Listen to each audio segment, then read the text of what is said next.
Hey, what it do, y'all? It's your boy E2 Blue coming back at you again. And this weather crazy, man. It's 44 degrees and it's like hailing outside. I guess it's like ice coming down, like little small icicles coming out the sky right now. It's crazy. It's craziness out here, y'all.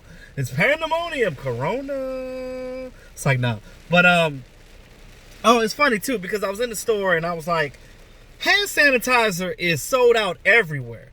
Thank God I still had this little one from Bath and Body Works that I had that's still good. Still using this one.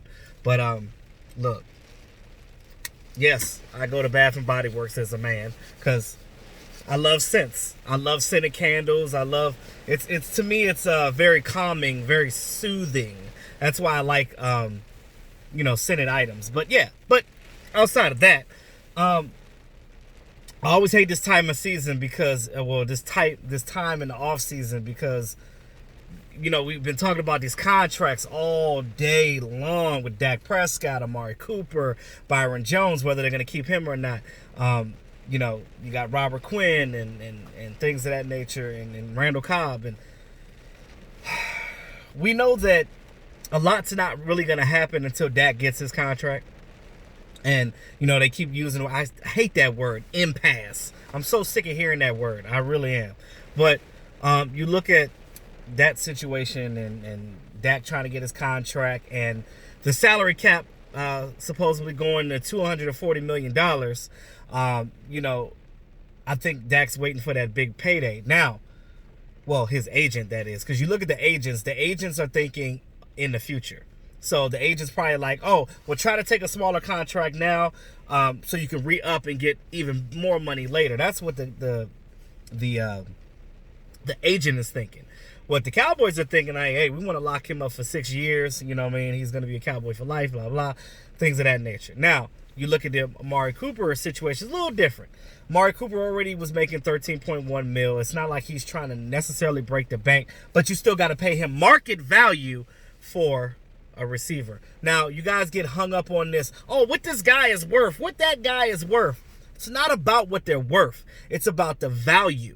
The value of that particular pick. Of that particular position.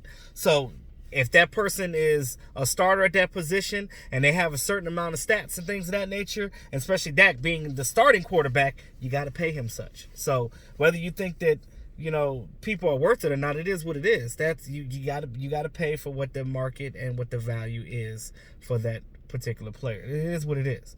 Now, for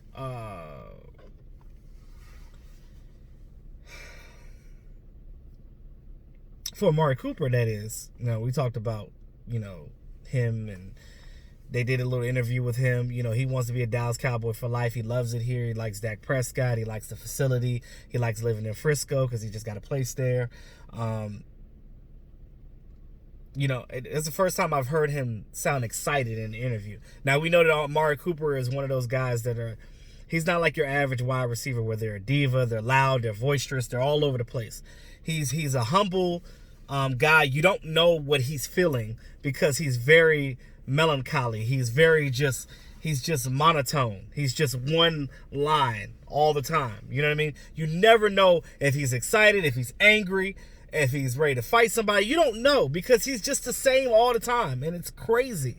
But he said himself, he's happy to be a Dallas Cowboy. He wants to be a Dallas Cowboy for the foreseeable future, which for him, for the life of his career, and that's what it is. Go ahead and give him the contract. That's your number one guy. We know what happened with him and the Raiders. You could think what you want to think about what happened there, but he's happy here. So, and he's produced pretty well here. Now, some of them away games, I'm like, I don't know. But I look at that as Sanjay Lau and some of the coaching decisions that was not right. So, I want to see these players with this new system and things of that nature. When I tell you guys all the time that coaching matters, scheme matters, what a coach decides he wants to do from game to game and decision making matters, it matters. You can have a team of damn all-stars. If you can't get them together, you're not going to win a damn game. You're not going to bust a grape. You're going to lose to the Dolphins in that aspect. So look at it like that. You know what I mean? Like, we always talk about like scheme fits and things of this nature. And like sometimes you just get the best guy and work around what he is. You have a guy that plays a certain way. That's his strength, and that's what you use it for. That is what it is. You don't do anything else. That's it. Mike Nolan was talking about, with the whole Byron Jones thing, basically just saying the narrative of, quarterbacks are not afraid of a guy that's just batting the ball down. They're afraid of a guy that's getting interceptions. Now, okay, I get that. But look at it like this. I told you guys before, you can't have a steak on every plate. Somebody has to not be paid as well. Somebody has to not be as well. So, yes, but in my opinion, you have to have both a ball hawk and a guy that's just a solid cover guy.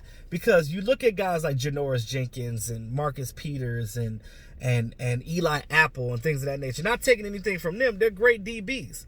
But they're not great in coverage like Byron Jones is. Byron Jones don't get burnt very often, if at all.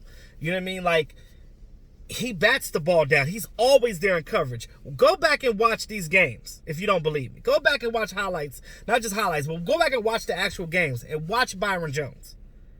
He's always in coverage. Now, granted, he's not getting the interceptions. It's not the sexy corner that you want. But again, you can't all your corners or all your safeties cannot be ball hawks. You got to have both. You got to have a solid guy in coverage, and you got to have a guy that's going to take a chance and jump the route and get the interception. You got to have both to succeed. I'm telling you this right now. You got to have both. As fans, we get too caught up on the aesthetics of things. Like, oh, it's a visual thing. We want to see him get this. Sometimes positions do things quietly. You look at the defensive tackle, one technique position to be exact. That's a refrigerator arms. You don't need him to be a pass rusher. He can get two. Even if you get at the one technique, if you get 4 sacks, that's a great year because you're not there for sacks. You're not there for pass rush. You are solely there to clog and contain, to eat up that and collapse that middle pocket for the DBs, for the defensive ends to eat to get to the quarterback. That's just all I'm saying. So look at it from that standpoint. Now, as we get into this draft and we talk about wide receivers and defensive guys, it's going to be a defensive heavy draft. And our coach, Mike McCarthy, he alluded to that. So don't tell me, oh, E2, I want a wide receiver at the first. I was like, that sounds good because I like CD Lamb. I like Henry Ruggs, but you're not going to get those guys because you need a defensive guy. But that's just how I feel about it. Now, when we talk about Amari Cooper, you got to get him signed. That's your number one. So I heard somebody say that, get Dez in here to replace him if they let him walk. Really? I like Dez, and I think that should get an opportunity to come, at least just try to, make the team and see how he does in workouts. But I'd rather him be the 4th receiver, not the 1st. But then again, you look at the 4th receiver. A 4th receiver is on a team typically is a core special teamer. Dez is not a core special teamer. Yes, he did punt returns and kick returns and stuff when he first got here, but what happened when he did that early in his career? He broke his ankle. He twisted his shit up. So that's probably not the best idea to do. So you got to figure that out. Either Dez is not going to be here, you're going to give him an opportunity or what, but Amari Cooper is your number 1, period. Michael Gallup is your number 2, period. Randall Cobb is your number 3, period. Anything after that, they'll figure it out this offseason. Now that that's done, I want to get in real quick, Ron Leary. So those of you guys that remember Ron Leary, he was the offensive guard for this team early in his career. He's an undrafted guy out of Memphis. The Cowboys couldn't pay him, or they didn't want to pay him. He ended up going and getting signed with the Broncos in free agency to a 4-year, $36 million contract. Now that his contract is up, they're letting him walk. They talked to him. He said that he wouldn't mind the Dallas Cowboys reunion. And I, quite frankly, wouldn't mind him coming back. And he also says he still has a home in Dallas, which makes sense because I would live in North Texas too if I could right now, because I really like Texas. Every time I go, I enjoy myself so much. I would love to live in North Texas. Maybe one day. one day. But as we go further into this offseason and free agency, if we were talking about, we do need backup offensive linemen. We do need more of them. We know that Travis Frederick, you got to sign Joe Looney again, because you need some coverage for Frederick, because Frederick's syndrome is there's no cure for that. He's gonna have that the rest of his life. At any point in time, his muscles could just fail him, and then he'll be right back to where he was the season before. So maybe they could kick the can on Ron Leary. I don't know if he's going to be too much for them, because the Cowboys are, well, they say that they're strapped for cash, but they will be after Dak Prescott gets paid. But we'll see what happens. We'll see what happens. Where there's a will, there's a way. When I told you can't have a steak on every plate, you got to be smart about it. Somebody's got to get a Kmart contract. So, because everybody can't have a Ruth Chris contract. Somebody got to have a Red Lobster contract. So, you got to switch it up. You got to figure out who's going to get what part of the pie. And that's the hard part. I'm glad I'm not the one making the decisions money-wise, because I'm telling you, I'll fuck it up. Because I'm not a numbers guy. Now, but I am a common sense guy, and I will tell you what makes sense and what don't. Because you can't put a circle into a square peg. That's all I'm saying. Now, let me know what you guys think about Ron Leary coming back. I mean, I know it's a far cry, but they always say when the person gets cut, and it used to be a Dallas Cowboy, it is what it is. Now, what I would say real quick, I'm sorry, to go back on the DBs, I forgot. That's what I meant to talk about. So, you guys remember Brandon Carr. I really like Brandon Carr, and I know the Cowboys have not paid a big deal on a DB since they paid that $50 million in free agency those years back for Brandon Carr. Brandon Carr, this is how free agency works. You always overpay for a guy, because that's what the market is. You overpay for them, because you got to outbid another team. It's just like getting a car at an auction. You have to outbid the next person that wants it. Now, we talk about Brandon Carr. I loved Brandon Carr, but we played a lot of zone and stuff then. He was more of a press guy. He can do both, but they didn't play Brandon Carr to his strength. Now, he was a number 2 when we got him from Kansas City, when Kansas City let his contract go. He was a number 2 corner. He get to us, he was our number 1, because he was the best guy that we had. Now, the way you tried to play him didn't make sense, because he is not a number 1. Now, when you look in the grand scheme of things, Brandon Carr is a good player. The expectation is higher when the player gets paid higher, i.e. Tyrone Crawford.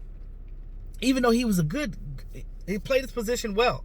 But when the guy gets paid, if they make a mistake, it's like, you get paid.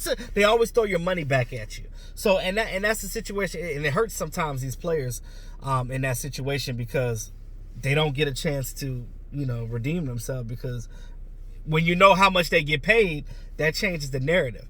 But when he went to Baltimore, it was like the expectation was lower there. So he's playing much better with Baltimore. And it makes me wonder, when this old coaching staff that we had, it makes you wonder, were we just not using the players right? Because that's what I'm thinking it is. Because Anthony Hitchens left here and still played good. Keith Smith, linebacker turned fullback, left here and still was good with the Raiders. So I'm just saying. Even Morris Claiborne played better when he left here. He was injury prone with the Dallas Cowboys, but all of a sudden, he plays all right with the Jets. He got injured with them, but now he went to Kansas City and he played much better. So it's crazy how that happens. And it just makes you wonder. I'm glad that we got rid of that coaching staff. But that's all I had to say right now, guys. I know I was all over the place, but I had to get some of that out. I was just sitting at work thinking about it. I was like, yo, let me talk to my people about this. This is crazy. So let me know what you guys think about the Ron Leary thing, this whole contract situation. And again, we'll find out what happens in the next week. So it's going to be crazy, guys. Yeah, that's pretty much where we're at right now. Oh, happy Friday, guys. Yeah. Thanks again, all my subscribers. Appreciate you guys. If you're new to the channel, go ahead and support your boy. Hit that subscribe button, that notification bell. It's your boy E2 Blue. Always keeping it real. Talk to y'all soon.